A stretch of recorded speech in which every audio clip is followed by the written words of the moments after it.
Bienvenidos a Destino Político por Estéreo 100. 100 en todo.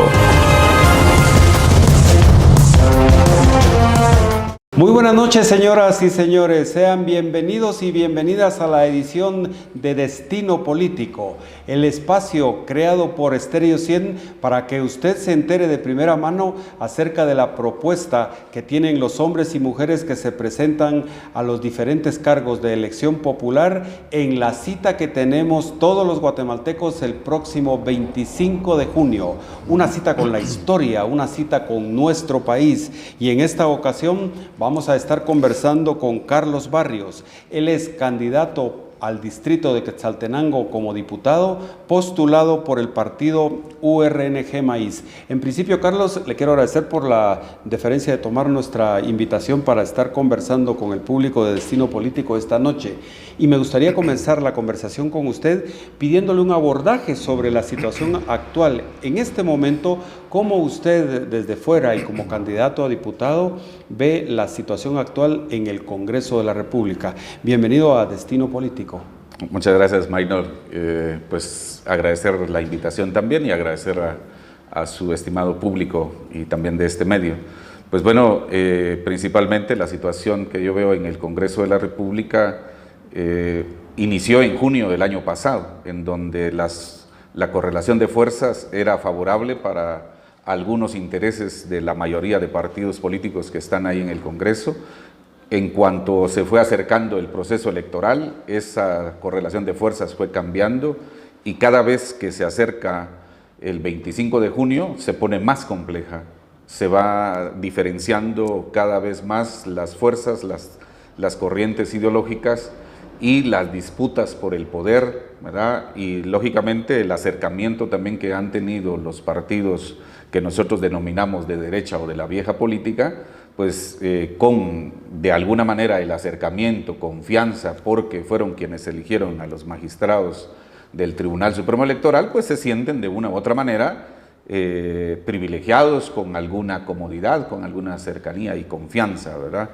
Esto lógicamente va a tender a hacer una legislación favorable a esos intereses de partidos, de actores y sectores que están allí alrededor de los principales que están ahí encabezando el Congreso de la República.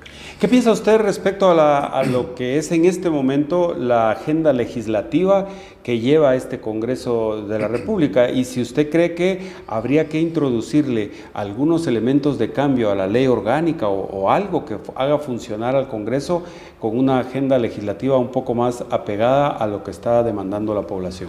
Sí, yo diría que hay, primero, la población está demandando transparencia, la población está demandando atención a sus principales intereses y la situación socioeconómica que está pasando el país.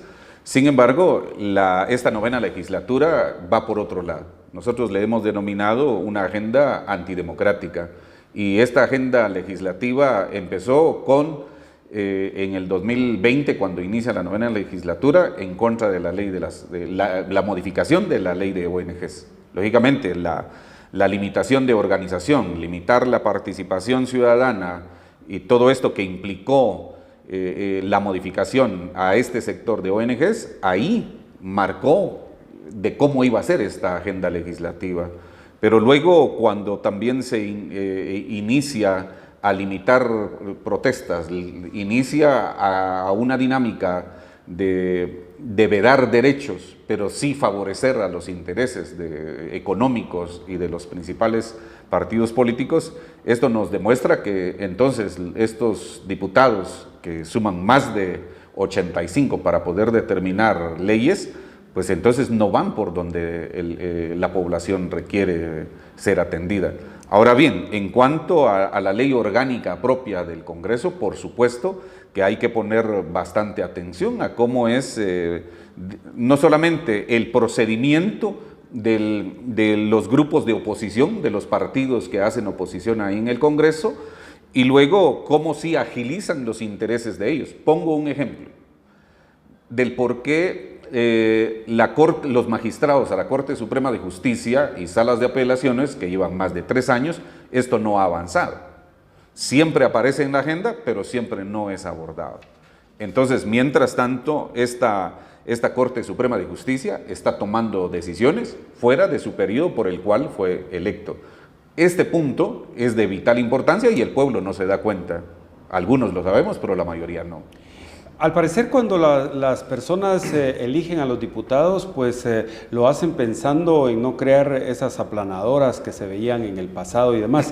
Hay muchas bancadas, varias bancadas representadas en el Congreso, pero le pregunto a usted, ¿cree que en la práctica está funcionando esto de los pesos y contrapesos en el Congreso de la República? Definitivamente no. Hay 19 bancadas en el Congreso.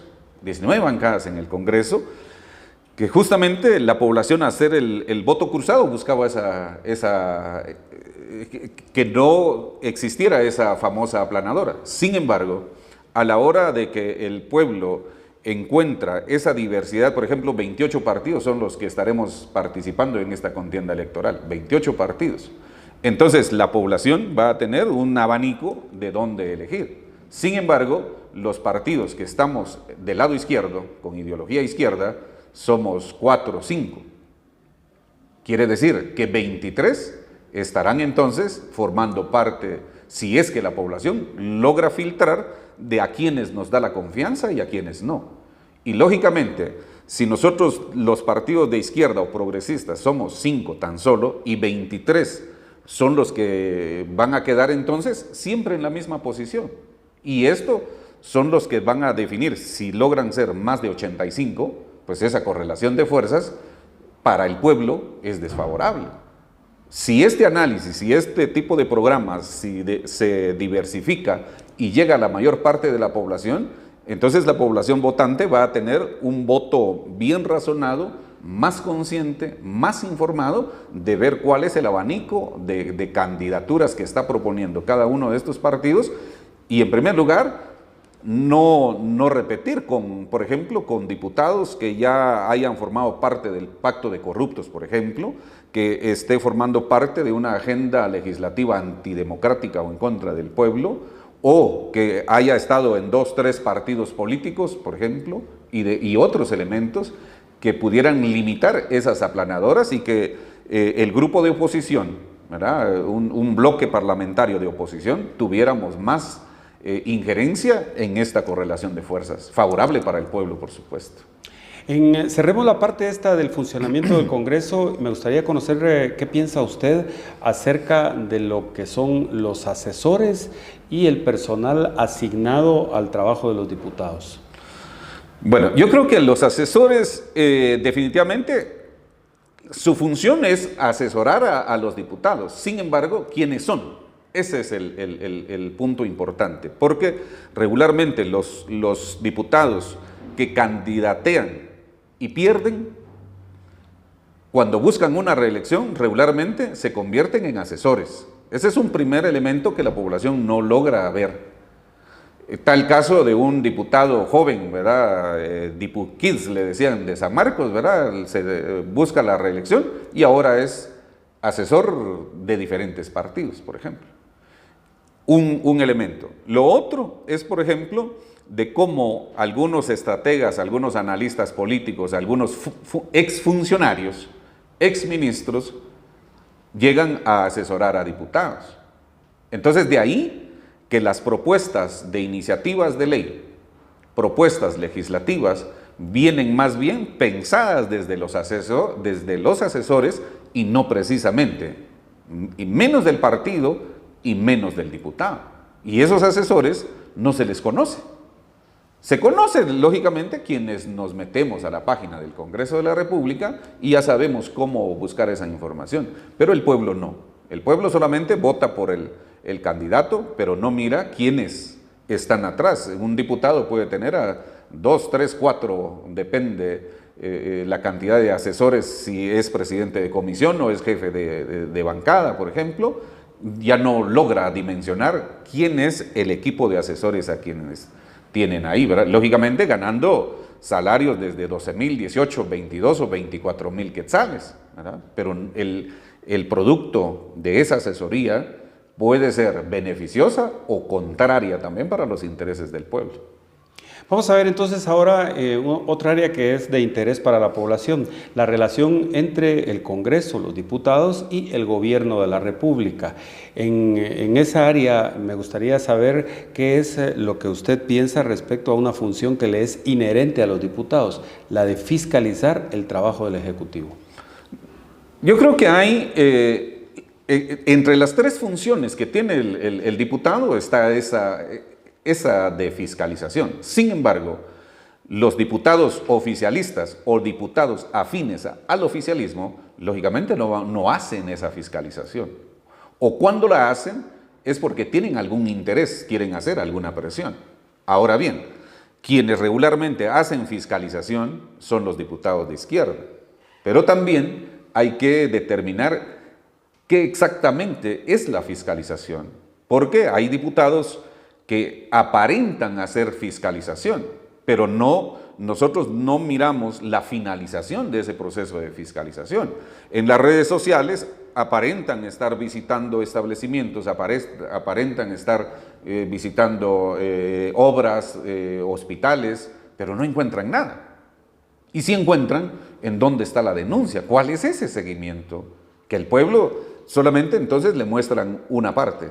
Entonces, esa función de fiscalización, primero la tenemos que hacer nosotros como parlamentarios de oposición. Y lógicamente nosotros como partidos de izquierda estamos obligados, estamos llamados a hacer procesos de fiscalización integrales en donde mostremos a la población qué vamos a hacer, en qué situación encontramos una institución y qué es lo que vamos a hacer con los resultados de esa fiscalización.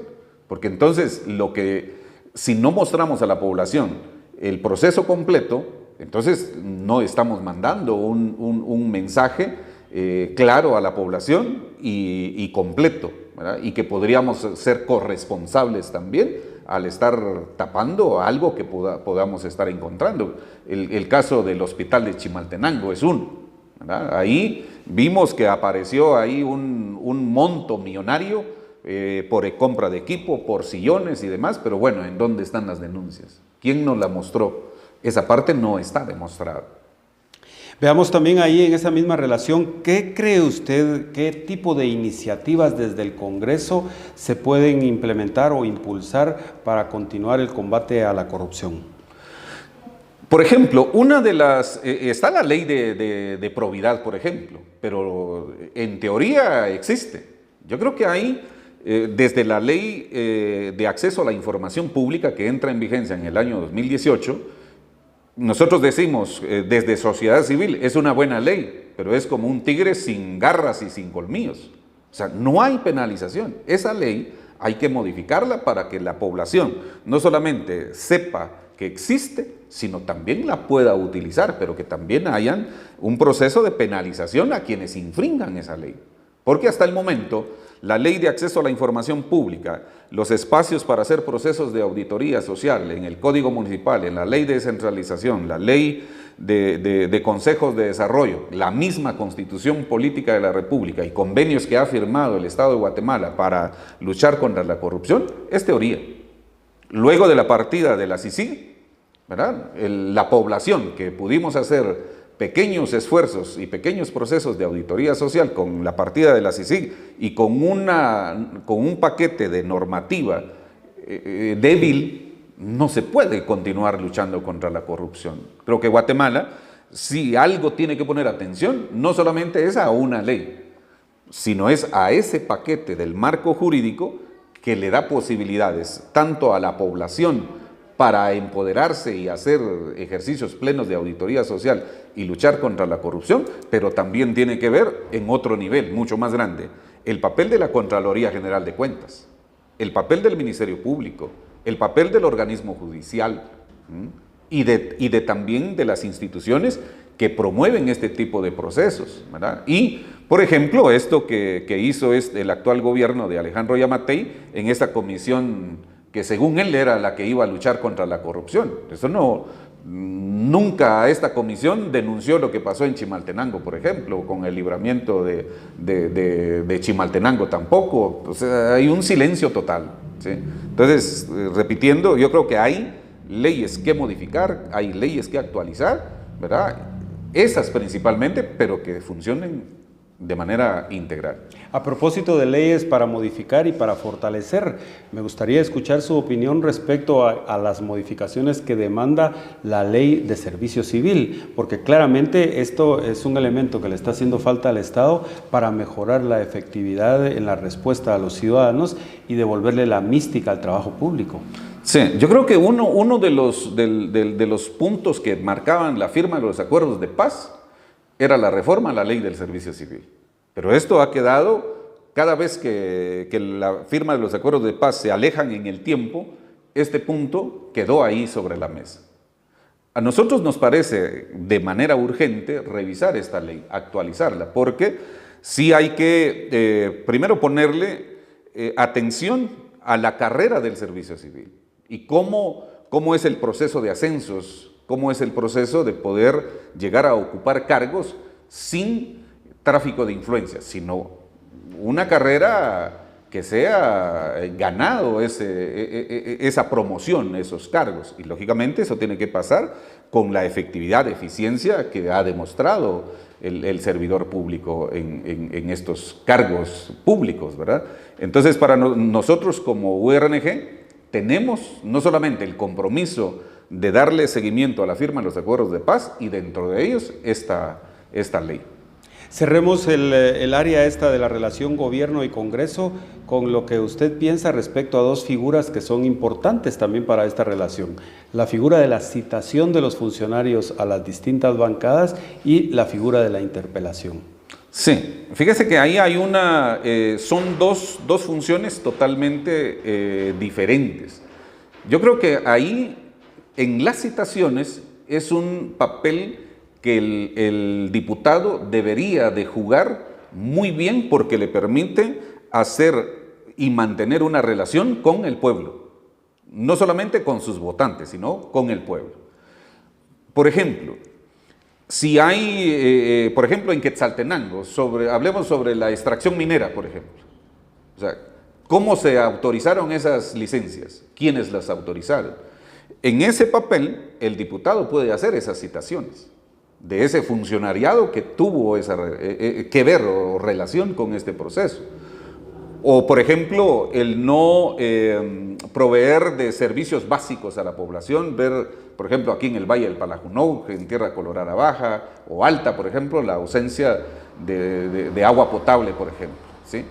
O proyectos que hayan sido simulados, que se hayan construido. Esas citaciones las puede hacer el diputado, sin embargo, no las está haciendo.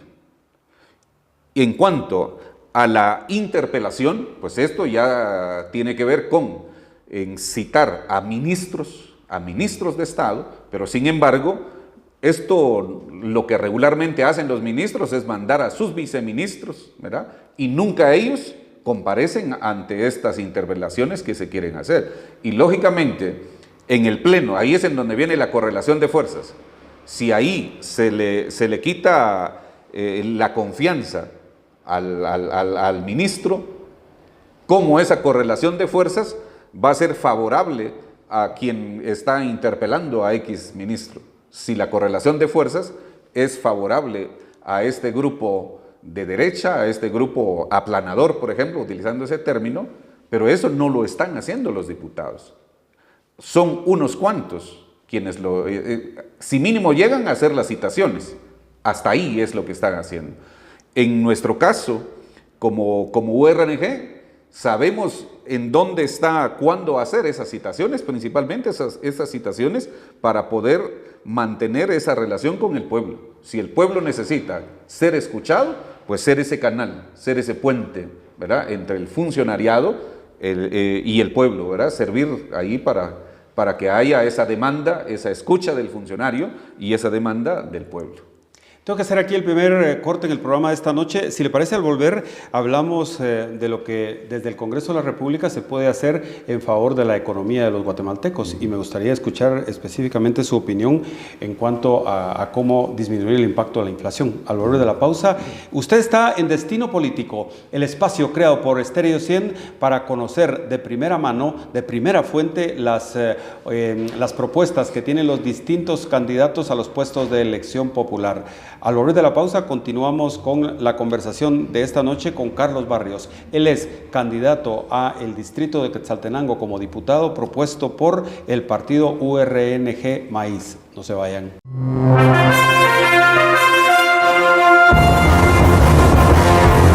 Gracias por estar en sintonía de Destino Político por Estéreo 100.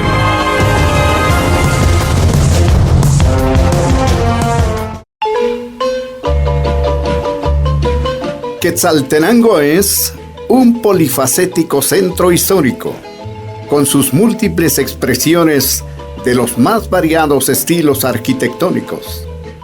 Un lugar para recordar, suspirar e inspirarse en el tiempo de nuestros abuelos. Y también es Estéreo 100, la voz que le identifica, tan quetzalteca como tú.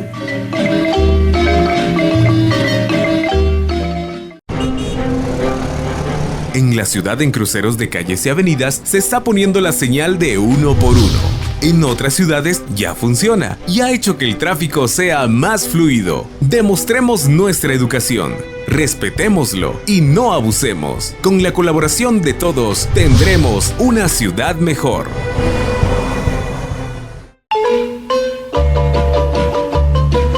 Quetzaltenango es la ciudad eterna de las estrellas y de las virtudes de las buenas relaciones entre sus hijos nobles y sensibles a las buenas costumbres. Y también es Estéreo 100, la voz que le identifica, tan quetzalteca como tú.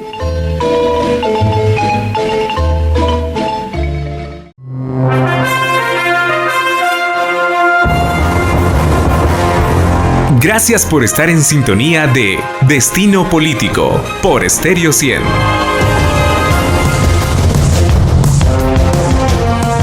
Usted está en el programa Destino Político, el espacio creado por Estéreo 100 para que se entere de primera mano acerca de las propuestas que los hombres y mujeres que se presentan a la elección del próximo 25 de junio tienen para la población. En esta ocasión estamos conversando con Carlos Barrios. Él es candidato a diputado en el distrito de Quetzaltenango, postulado por el partido URNG Maíz. Antes de irnos a la pausa, decía Carlos que sería interesante conocer de parte de la propuesta suya cómo es que desde el Congreso se puede hacer algo para impactar en lo que está haciendo por hoy la inflación, los bolsillos y en las economías de los hogares guatemaltecos. ¿Cuál es la propuesta en esa parte?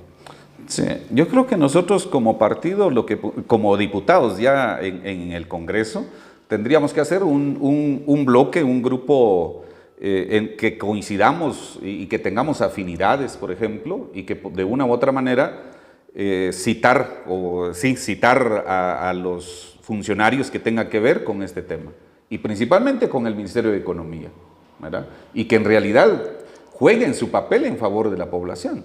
A nosotros nos parece, pongo el caso de los combustibles, por ejemplo. Actualmente se agarran de cualquier excusa de la guerra en Ucrania o Rusia y los precios se mantienen o medio le bajan ahí un par de centavos, le bajan 3, le suben 5. Entonces nosotros lo que creemos es de que sí hay buenas posibilidades de presionar como grupo de oposición, como partidos de oposición en el Congreso de la República a través de citaciones, por ejemplo, con el ministro de Energía y Minas, con el ministro si fuera en este caso de combustibles, ¿verdad? Y con el Ministerio de Economía, ¿verdad? En ver, no solamente desde los planes que ellos tienen de gobierno, ¿verdad? Y lógicamente darle seguimiento, no solamente hacerlo una vez, sino darle un monitoreo de manera constante, en donde la población pues vaya sintiendo estas mejoras a su bolsillo.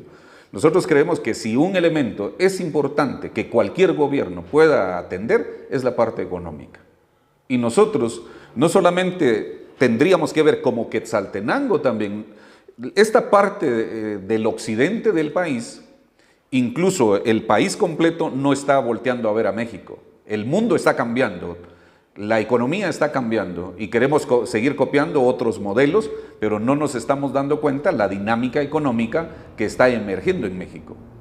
Y lógicamente nosotros, al ser vecinos de este país y principalmente con el sur de México, aquí también hay que pensar que otros departamentos como San Marcos, Quetzaltenango principalmente, Totonicapán, Huehuetenango, este grupo de departamentos de este occidente del país, también hay que repensarlo en esa economía y no solamente dejarnos llevar o que marquen otros modelos que están, según ellos, trayendo como efecto de la parte económica de la geografía mundial. Entonces nosotros lo que sí queremos hacer de manera concreta y fácil de hacer es citar a los ministros para que nos muestren sus planes y ver también cómo están tomando en cuenta la dinámica económica que nos está marcando el país mexicano.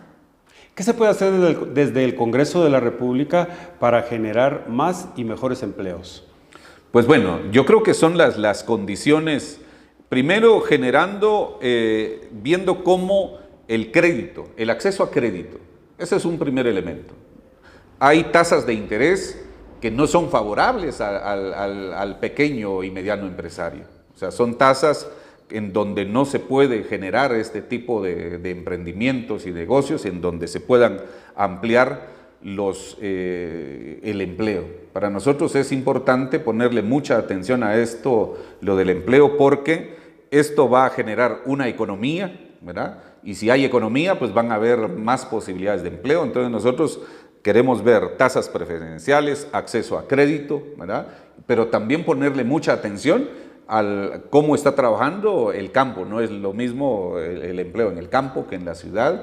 Lógicamente tiene que ver con proyectos productivos en el campo, ver las condiciones laborales, y esto pues va a atender, y de una u otra manera hay un empresariado muy consciente, muy que quiere dar su apoyo al empleo. Esto nosotros como URNG en algún momento se nos ha dicho, ¿verdad?, que nosotros estamos en contra del empresariado, y de repente este es el momento en dejarlo claro. Nosotros respetamos la iniciativa privada, respetamos al gran empresariado que está en favor de los derechos laborales y que está haciendo su mejor esfuerzo para poder crecer de manera transparente. Rechazamos a aquellos empresarios que se aprovechan de la acción pública, ¿verdad?, de generar esos negocios turbios y que de eso deviene la acumulación de su capital. Eso no lo favorecemos, lo rechazamos y lo señalamos, ¿verdad? Por lo tanto, nosotros sí estamos en favor de generar todas esas condiciones diferenciadas por territorio para poder generar esos empleos que alrededor a cada año salen 175,000 jóvenes o nuevos profesionales, pero no hay fuentes de empleo para poder atenderlos.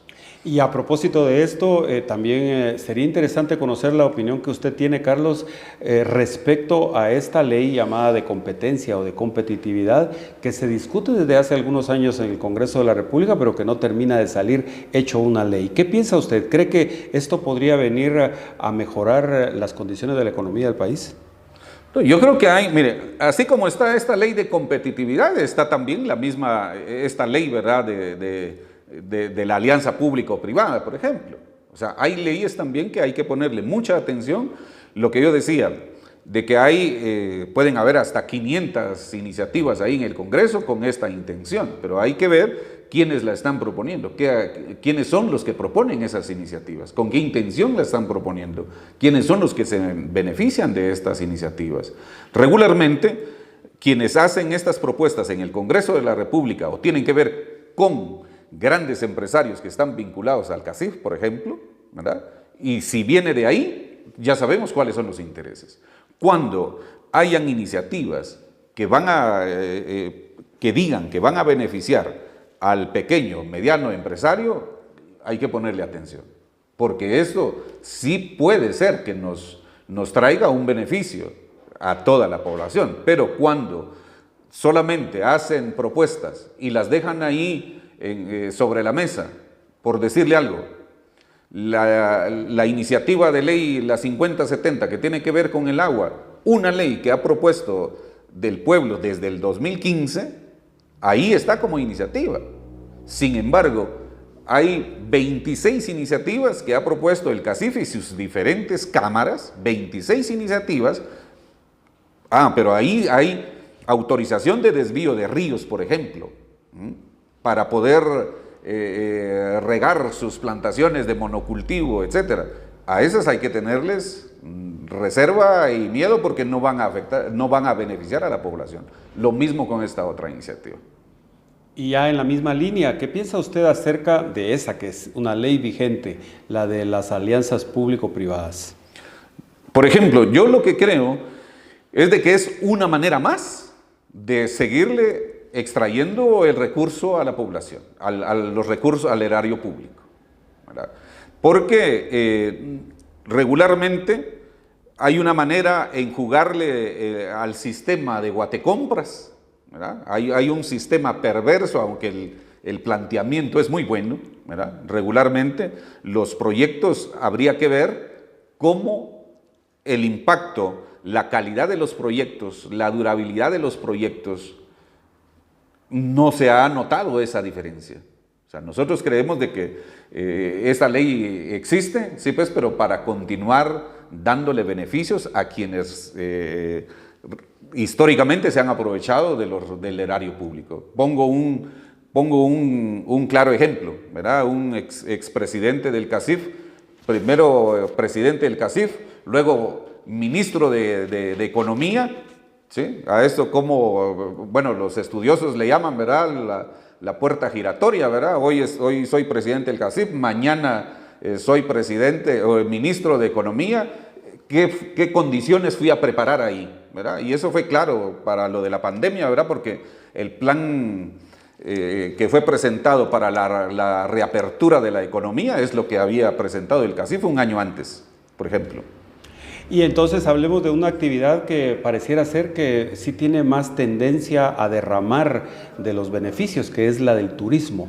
¿Qué cree usted que se puede hacer desde el Congreso de la República para estimular, multiplicar y mejorar el impacto que el turismo tiene en la economía de los guatemaltecos? Yo considero, licenciado, que primero hay que ver, por ejemplo, la función del instituto, ¿verdad?, de turismo, y ver cómo ha funcionado su estructura y el impacto que está teniendo. Yo creo que incluso hay iniciativas comunitarias que funcionan de mejor manera para promover el turismo. Yo creo que aquí también habría que, no solamente el Congreso, ver esa regulación, ver ese funcionamiento, ¿verdad?, de este Instituto de Turismo, ver qué otros espacios o instituciones hay para que estos puedan coordinarse interinstitucionalmente, y ver también si algo a nosotros nos hace falta, por ejemplo, es también la comunidad de migrantes en los Estados Unidos o en otros países. Ver ese papel que pudieran jugar ellos en favor de promover, ¿verdad?, el turismo y con eso derivarse ingresos a la población.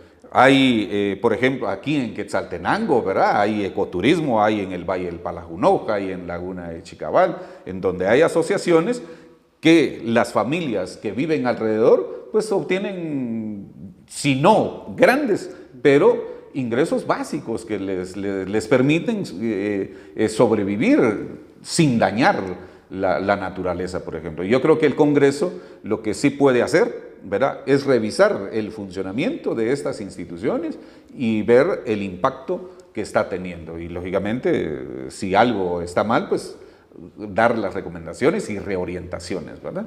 En esa misma línea, en ese mismo sentido, ¿cuáles serían algunas iniciativas que usted cree se pueden impulsar desde el Congreso para estimular a las pequeñas y medianas empresas?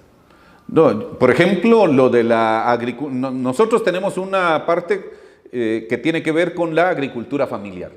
O sea, llevamos ahí dentro de nuestra propuesta, en el plan de gobierno que nosotros tenemos, como de hecho aprovechando, vamos en coalición con WINAC, URNG, a nivel nacional. Y tenemos un plan de gobierno. El plan de gobierno tiene 9 ejes y en uno de los 9 ejes está esta parte, que el eje más grande es la parte económica. Entonces nosotros lo que sí planteamos es una economía familiar. En esa economía familiar está la parte de la agricultura familiar y creemos, ¿y por qué ese elemento? Uno tan solo, ¿verdad?, de que esto nos puede generar mayor cobertura, atendiendo en coherencia a los territorios que han sido empobrecidos, que están empobrecidos o en extrema pobreza, y que esto sí pueda redundar en mayor atención y que genere ingresos en estas familias y en estos territorios, que lo tenemos en nuestro plan.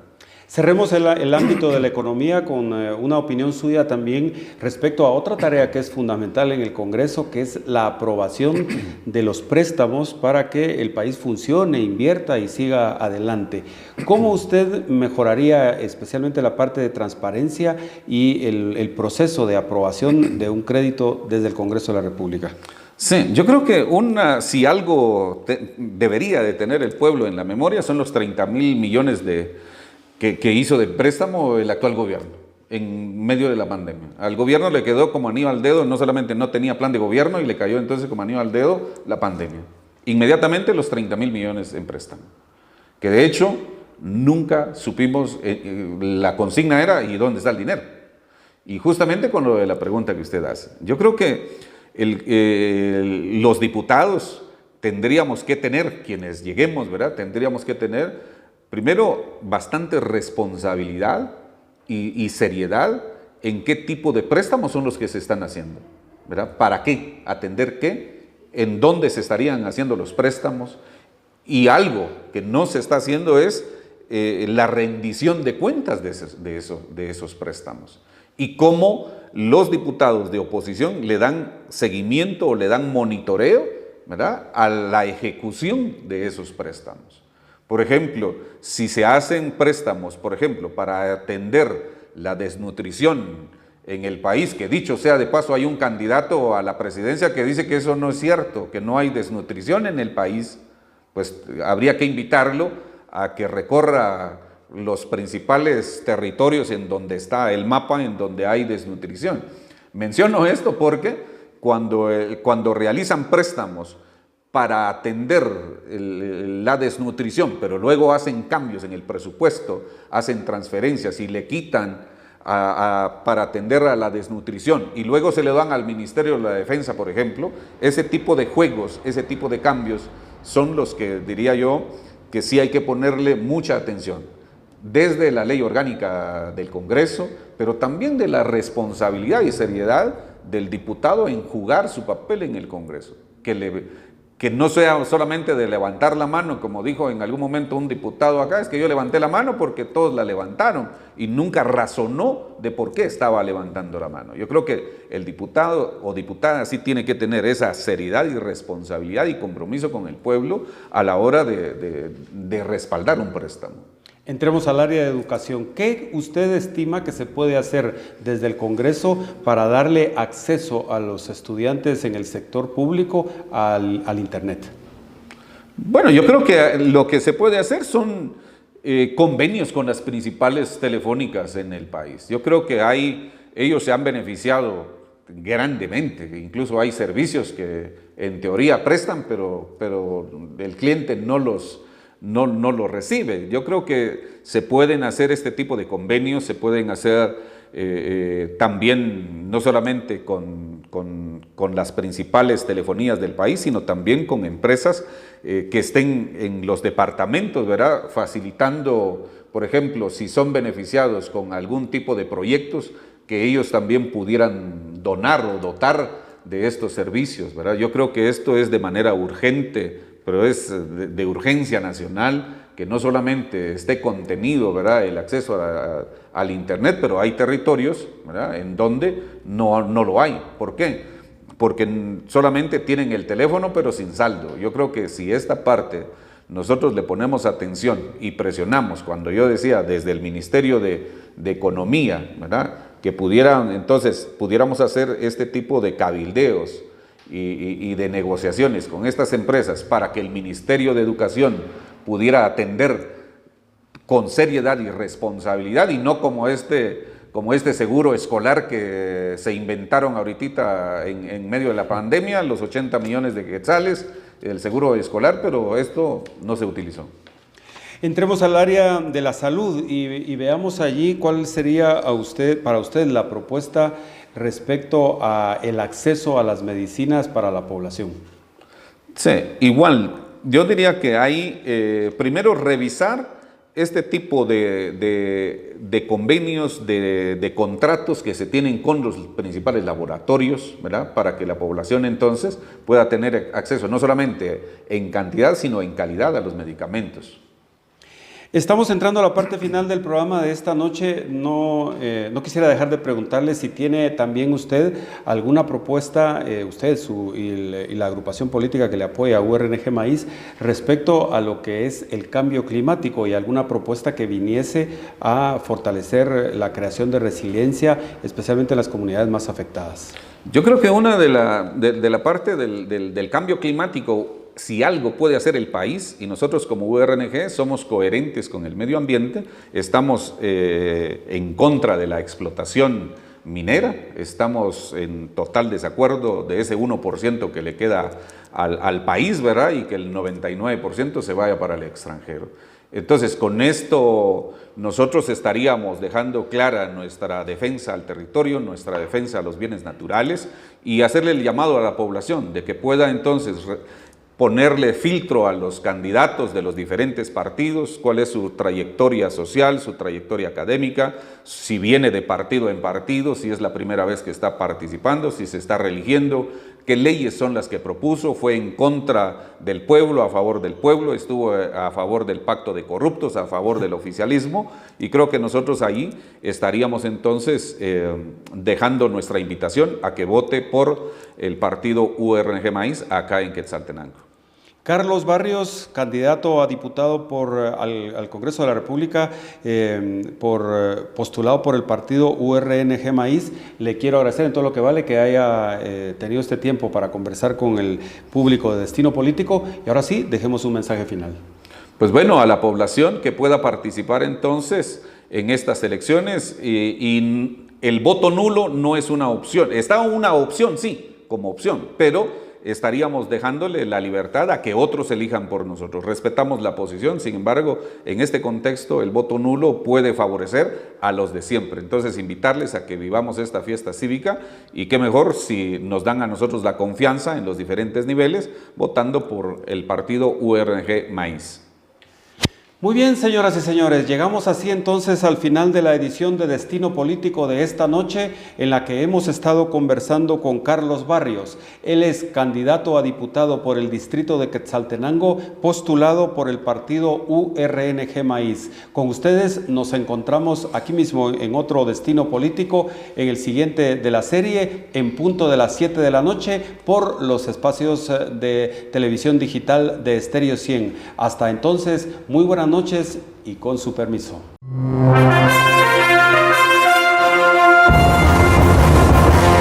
Esto fue Destino Político por Estéreo 100. 100 en todo.